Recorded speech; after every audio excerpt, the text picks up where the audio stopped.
the oil and gas industry has been more lethal to the Louisiana coastal zone than the Corps of Engineers ever could have been.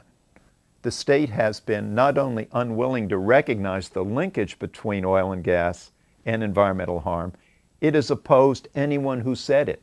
The political forces in the state of Louisiana are unwilling to ask the oil company to pay their fair share because they're, I presume, afraid the oil companies are going to go away. There's no way that the oil companies can afford to move it. So for politicians to feel like the oil company will desert us if they criticize them or if they ask them to pay a share of the damage that they caused is really not based in fact. It's based in myth. When my family got here 200 years ago, I'm sure somebody looked around and said, this seemed like a really good place to settle. There was a good reason for it. We were 90 miles inland, and there was 90 miles worth of terra firma protecting us from the big bad storms that came out of that Gulf of Mexico. Current estimates are for every 2.7 miles of marshland reduces the storm surge by at least 1 foot. If we'd have had that extra 1 million acres of coastal marshland at the time of Katrina, certainly by anyone's estimate, we would not have had the failure of the levee system because frankly the storm surge would have been reduced considerably before it ever reached the waters around New Orleans. So the way my mind works is simply, as I think most Americans do, he who causes the damage should have to pay for it. Louisiana's lost 2,100 square miles of land, and that's essentially the state of Delaware.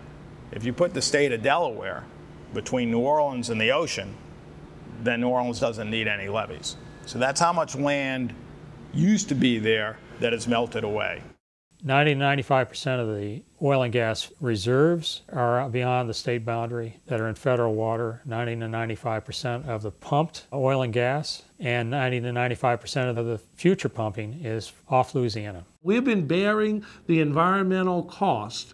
We've had the energy burdens of the country on our shoulders since the early 30s. I mean, look at the number of refineries that line the Mississippi River, right, between Baton Rouge and the mouth of the river. Those refineries represent billions of dollars worth of investment in infrastructure. The only thing that protects those refineries from hurricanes is coastal wetlands. In the 60s, everybody knew that these canals were killing marsh. There wasn't any doubt about it. It was just a question of numbers. The idea that, oh, suddenly we woke up in the year 2000 and found out that what we were doing was harmful is patently false.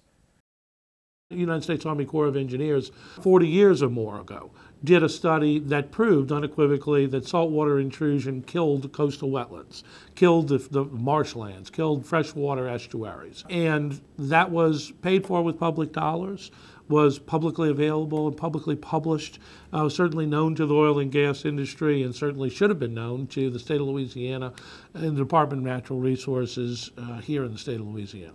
I think they need to call the oil companies in and discuss with them that they have evidence those oil companies are responsible and that they want to negotiate how much the oil companies are willing to come forward with. The problem is that the system they've left us out there with is so degraded and so collapsing. It's in the emergency room of the hospital right now. Katrina just confirmed for many the risk, and it confirmed for the insurance companies that we are vulnerable without those wetlands.